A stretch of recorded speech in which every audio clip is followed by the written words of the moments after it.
I want to jump to this story here, which it's in line with this. It's from NBC News. They wrote on Musk's Twitter, users looking to sell and trade child abuse material are still easily found. A review conducted by NBC News found dozens of accounts and hundreds of tweets claiming to sell child sexual abuse material. I got to stop right there and just say this. Elon Musk takes over Twitter and immediately goes to task of cleaning this stuff up. For years, Twitter allowed and protected not only groomers, but active abusers of children. I'd like to point out that James Lindsay and James Lindsay got a permanent suspension for calling out actual grooming. I had 2 tweets removed because there was an image of an adult human male showing children graphic images. And I said, they are grooming your kids. And Twitter locked my account. And actually, it's right here. Look at this. The prop we have from the Jack Posobiec gag says, Twitter suspends Tim Pool for calling out groomers. Tim goes off.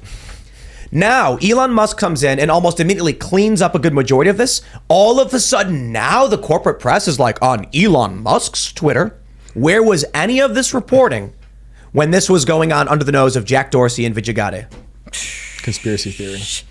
They didn't write this stuff back then. And this is why I think... I do want to stay focused on now as we get into the Twitter story, but I am not surprised that people hear the Tate story and they say, I don't trust it. And then because you have the active protection from the press, from the legal department, from international authorities defending this stuff on Twitter, protecting the Epstein client list and things like that. This is why people are just like, I don't believe it. When they know what you don't like, the corporate press, they go after you with the same things that you don't like. Like when they went after Matt Walsh saying he was a groomer. And James Lindsay. And Lindsay too, James Lindsay went to a conference where he spoke I think he spoke at the same conference as Nikki Klein. Nikki Klein, I'm pretty sure she was a member of NXIVM, right? I believe so, yeah. And so they are now they've been running this smear campaign where they say, James Lindsay, a known associate of the NXIVM sex cult. They met at a conference. Like, it would be like you guys being associated with me. Because you're here talking to us about ideas. Correct. That's why it's really hard when the corporate press comes out and these authorities come out and they're like, well, Andrew Tate did these things. People's immediate reaction is BS. If he was actually doing this and you cared, you'd have gone after that client list. And if you actually cared, you would have gone after the people on Twitter. The difference there is that James Lindsay's not saying that he does these things where Tate does. Well, so James Lindsay is there's videos of Tate saying he had women who loved him, working for him, producing these videos. It was on his website. Yeah. So, I mean, that's the difference. James Lindsay's like, oh, let's talk about cultural Marxism. Right. And so that's not his brand. Right. I'm just saying that NBC News right now is trying to accuse Musk of what Jack Dorsey's Twitter was doing.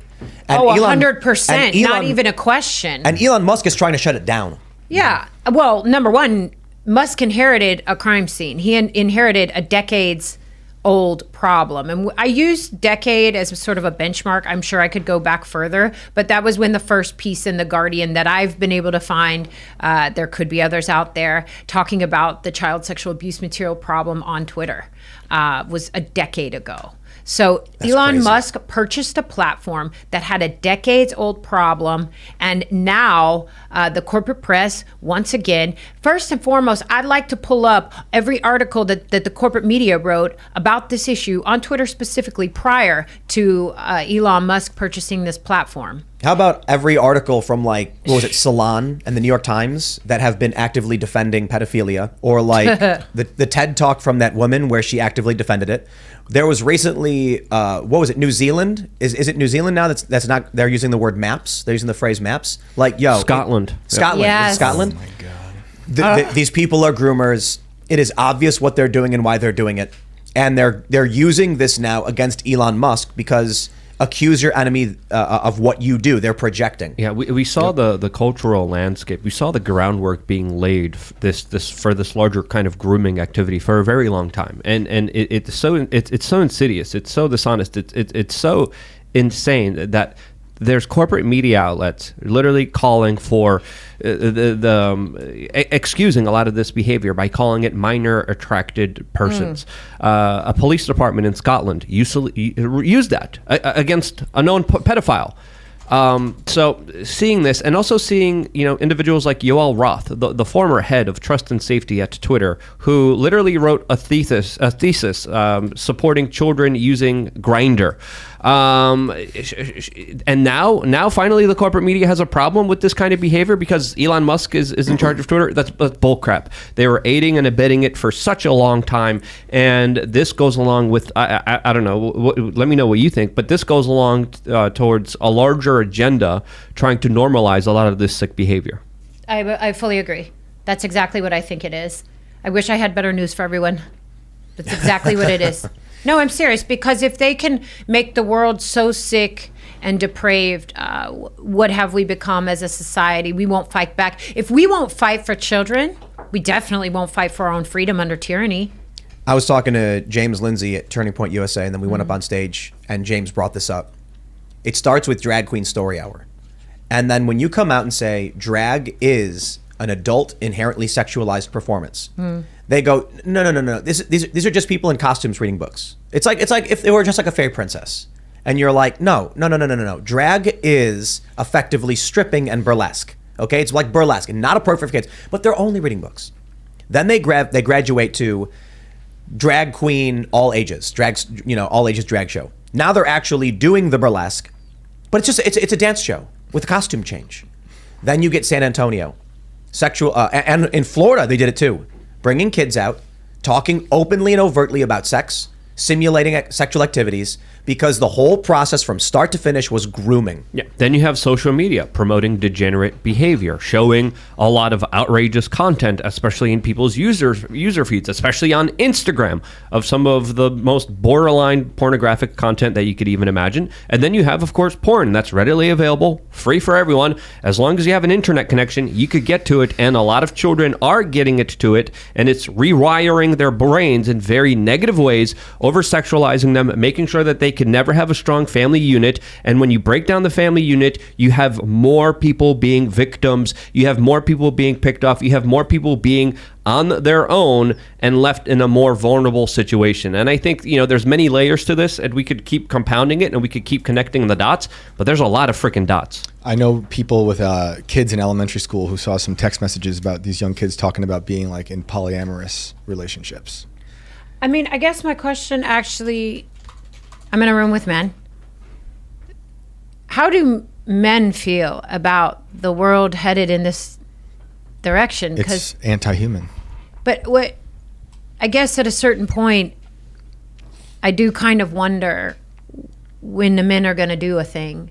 And I know that makes me not, feminist or whatever, and I'm not. I only am out here doing what I do because let me not get myself fully. I don't want to be doing this job. I don't want to be protecting women that are being abused. I want good men of the world to be protecting these women. But because there aren't enough out here, I have to be out here. I agree. Yeah. What are men gonna do? Well, or maybe I'm wrong. I don't know. This is like a question that I haven't fully thought through. It's a good question. The men in this room are the men who call out Epstein. Okay. And Luke, of course, longer than I think the rest of us. Yeah, shout obviously. out to Luke. Oh, I didn't know sure. about all your hard work before I came last time. I remember I didn't know. And now I know, and I appreciate that. It was furious seeing VH1 promote Epstein and everyone in the alternative media screaming about it. And it wasn't just Jones. It was a lot of other people, a lot of independent journalists, including also the Miami Herald. Shouts out to them. They were one of the few organizations out there, Mike Cernovich and the Daily Mail, surprisingly, one of the few organizations that first started to actually talk about this in a very serious way. But first, it was independent media before anyone else. And I just want to say, I was ragging on the Daily Mail earlier because they're obsessed with Meghan Markle and Prince, was it Harry or whatever? But equally, they would not shut up about Prince Andrew during the Epstein stuff, and I'm like, that I like. So here's my point about the men. If you look at the polls, the polling, Vox found that like 45% of millennial men vote Democrat. and then like 55%, just shy of 55 vote Republican. Whereas for women, it's about 70% Democrat and like 28% Republican, because there's like some, like Green Party stuff in there. I think you have half of these guys who are weakened, effeminate, bottom of the bell curve guys who will not stand up, defend the people they love and care about. They will not be masculine. But I must admit, as much as I have disdain for these guys, I have more disdain for the system that tells them masculinity is bad, and to be ashamed of being masculine. And that's one of the things we see here. So it's interesting. Phil Labate just hit me with a good Twitter comment. He said legal and local. Legal and local. What is it? Elaborate. In terms of dating? Yeah. That's the solution. Legal and local. I hope that's what he was referencing to. Otherwise, I'm putting words in his mouth. I think one of the reasons that people don't want to believe anything about Andrew Tate is because this message of opposing the machine plays into a larger picture of the machine is telling men not to be masculine, which in turn is resulting in men not protecting women and children. And the machine is advocating for hardcore degeneracy. And so I think for a lot of people, I'm not here to accuse or defend Andrew Tate, but I think what I see from a lot of people in the chat when they're split on this is if this guy at the very least is saying exercise, work out, be strong, be tough, and break from the machine, the end result of that puts a stop to a lot of this, whatever it is he's accused of doing. You know what I mean? Sure. So Ghislaine did a lot of nice things too. She was at abusers, like a serial killer isn't a serial killer like 24 hours a day, 7 days a week. So I'm not saying that some of the things, you should work out and eat right. No. You should break free from the machine.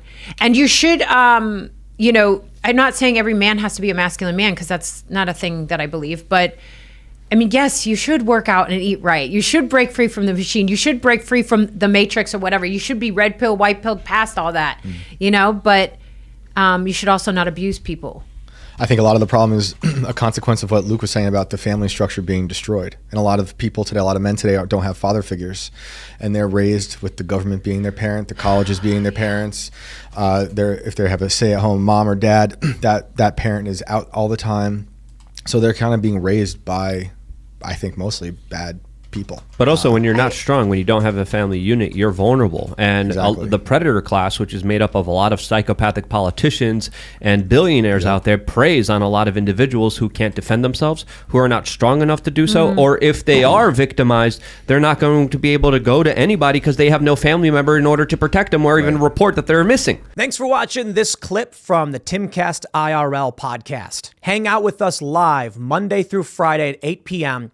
and become a member over at timcast.com for uncensored, members-only shows exclusive. Thanks for hanging out, and we'll see you all next time.